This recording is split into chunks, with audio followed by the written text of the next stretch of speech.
Sir public में जाते हुए हम बात भूल जाते हैं, इसका क्या इशू है, क्या रीज़न है? पब्लिक स्पीकिंग की बात कर रहे हैं आप। जब हमको 4 लोगों के सामने बात करनी पड़े हमें, उसमें यूजुअली लोग जो कन्फ्यूज़ होते हैं या ऑकवर्ड हो जाते हैं, उसकी रीज़न ये होती है कि हम वो प्रिटेंड कर रहे होते हैं कुछ बनने की या कुछ किसी की तरह बात करने की। उन्होंने कुछ स्क्रिप्ट टाइप याद किया होता है, वो बैठे सोच रहे होते हैं मैं ये बात करूँगा, फिर मैं ये बात करूँगा, उसके बाद मैं ये बात करूँगा। जब उन्होंने वो चीज़ें याद की होती हैं, तो अब उनका ज़हन डिवाइड हो जाता है 2 चीज़ों में।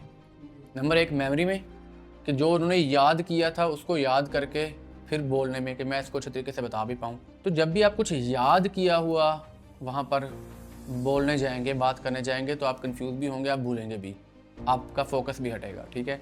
जब भी आप कोई स्क्रिप्ट पढ़ने जाएँगे, तो आप रोबोटिक वे में बात कर रहे होंगे, आपकी बात में वो असर नज़र नहीं आएगा। तो आपका जो अपना एक्चुअल नॉलेज है, जितना आप जानते हैं, जितना आपको पता है, आप वही शेयर करेंगे, कुछ भी याद किया हुआ नहीं कहेंगे। जब आपने वही चीज़ बतानी है जो आपको पता है, आपका एक्सपीरियंस है या एक्सपोज़र है, उसके लिए आपको याद करने की ज़रूरत है, उसको बताने के लिए आपको उसका स्क्रिप्ट पढ़ने की ज़रूरत है।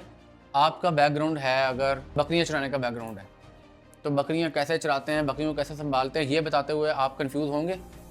नहीं होंगे। रेलेवेंट रहें अपने टॉपिक के साथ, वो बात करें जो आपको पता है और टू द पॉइंट करें।